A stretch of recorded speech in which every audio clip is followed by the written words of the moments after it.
கிறிஸ்துவுக்குள் பிரியமானவர்களே, உங்கள் அனைவரையும் இயேசு கிறிஸ்துவின் இனிதான நாமத்தினால் வாழ்த்துகின்றேன். எனக்கு அன்பானவர்களே, இன்று கர்த்தராகிய இயேசு கிறிஸ்து நம் ஒவ்வொருவரோடும் கூட பேச வேண்டும் என்று விரும்புகின்ற ஒரு வேத வசனம் மத்தேயு 7ஆம் அதிகாரம் 1ஆம் வசனம். நீங்கள் குற்றவாளிகள் என்று தீர்க்கப்படாதபடிக்கு மற்றவர்களை குற்றவாளிகள் என்று தீர்க்காதிருங்கள்.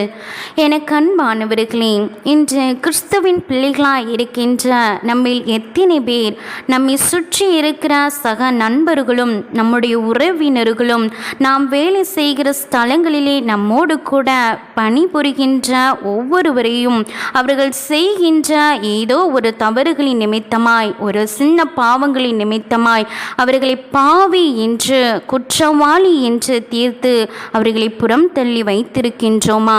இன்றைக்கு நம்மை சுற்றி இருக்கின்ற இந்த மனிதர்களுடைய சின்ன தவறுகளை கூட நாம் மன்னித்து மறப்பதற்கு நம்முடைய இருதயம் இன்றைக்கு குறுகி போயிருக்கிறது அல்லவா?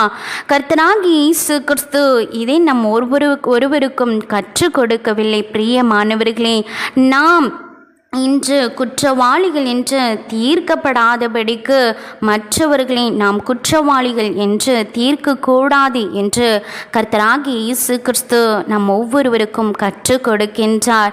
எனக்கு அன்பானவர்களே, எத்தனையோ நாள் நீங்கள் ஜெபிக்கிறீர்கள், உங்களுடைய தவறுகளுக்காக, உங்களுடைய பாவங்களுக்காக, கர்த்தருக்கு விரோதமாய் செய்த ஏதோ ஒரு குற்றத்திற்காக நீங்கள் கர்த்தரிடத்தில் மனம் வேண்டி மன்னிப்பு கேட்கின்றீர்களே.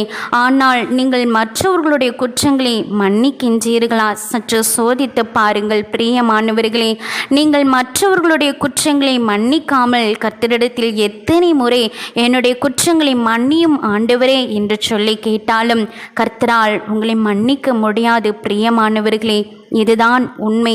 நீங்கள் மற்றவர்களை மன்னித்து மறந்து அவர்கள் மீது திரும்பவும் அன்பை செலுத்தும் பொழுது கர்த்தராகிய இயேசு கிறிஸ்துவும் உங்களுடைய பாவங்கள் எவ்வளவு பெரியதாய் இருந்தாலும் கூட அதை மன்னித்து மறந்து அவர் உங்கள் மீது அன்பு செலுத்துகின்றதற்கு நம் தேவனாகிய கர்த்தர் மிகவும் பெரியவராய் இருக்கின்றார்.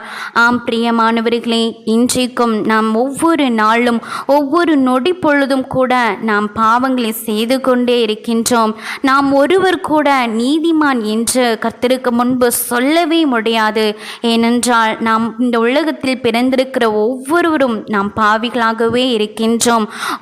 நம்முடைய பாவங்களுக்காகவும் நம்முடைய மீறுதல்களுக்காகவும் நாம் கர்த்தருக்கு விரோதமாய் செய்து கொண்டிருக்கின்ற ஒவ்வொரு அக்கிரமங்களுக்காகவும் இன்றைக்கும் இந்த நொடி பொழுது கூட நம் ஒவ்வொருவருக்காகவும் பிதாவினிடத்தில் கர்த்தராகிய இயேசு கிறிஸ்து பரிந்து பேசி கொண்டிருக்கின்றார். எனக்கு அன்பானவர்களே, இன்றைக்கும் கர்த்தர் நம் மீது வைத்திருக்கிற நீடிய பொறுமையினாலும் அவர் நம் மீது கொண்ட மிகுந்த அன்பின் நிமித்தமாகவே இன்றைக்கும் நாம் இந்த உலகத்தில் ஜீவனோடு கூட ஜீவித்து கொண்டிருக்கின்றோம். இதை ஒரு நாளும் கிறிஸ்தவர்களாய் இருக்கிற நாம் மறந்து போக வேண்டாம். இன்றைக்கு ஒருவேளை யார் மீதேனும் உங்களுக்கு கசப்புகள் இருக்குமாயில் அவர்கள் செய்த குற்றங்களை மன்னிக்க முடியாமல் நீங்கள் அவர்கள் மீது வெறுப்பை காட்டிக் கொண்டிருப்பீர்களே, ஆனால் பாவி என்று புறம் தள்ளி கொண்டிருப்பீர்களே, ஆனால் கர்த்தராகிய இயேசு கிறிஸ்து உங்கள் அனைவரையும் இன்றைக்கு எச்சரிக்கின்றார். பிரியமானவர்களே, இன்றைக்கே அவர்கள் செய்த தவறுகளை மன்னித்து மறந்துவிட்டு திரும்பவும் அவர்களிடத்தில் அன்பு செலுத்த கற்றுக்கொள்ளுங்கள். அப்பொழுதுதான் நீங்கள் செய்த குற்றங்களையும் கூட கர்த்தராகிய இயேசு கிறிஸ்து மன்னிக்க முடியும். நாம் மற்றவர்களை பாவி என்று புறம் கூறுகிறதற்கு, நாம் அவர்களை பாவி என்று நியாயம் தீர்ப்பதற்கு நாம் நீதிமான்கள் அல்ல. பிரியமானவர்களே, பாவி என்று நியாயம் தீர்ப்பதற்கு கர்த்தர் ஒருவருக்கே அந்த உரிமை இருக்கிறது.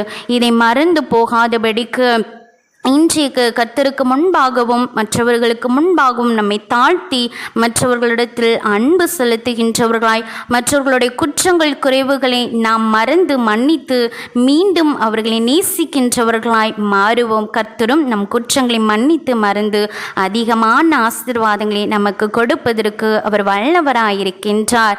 கர்த்தர் தாமே உங்கள் அனைவரையும் ஆசீர்வதிப்பாராக. ஆமீன்.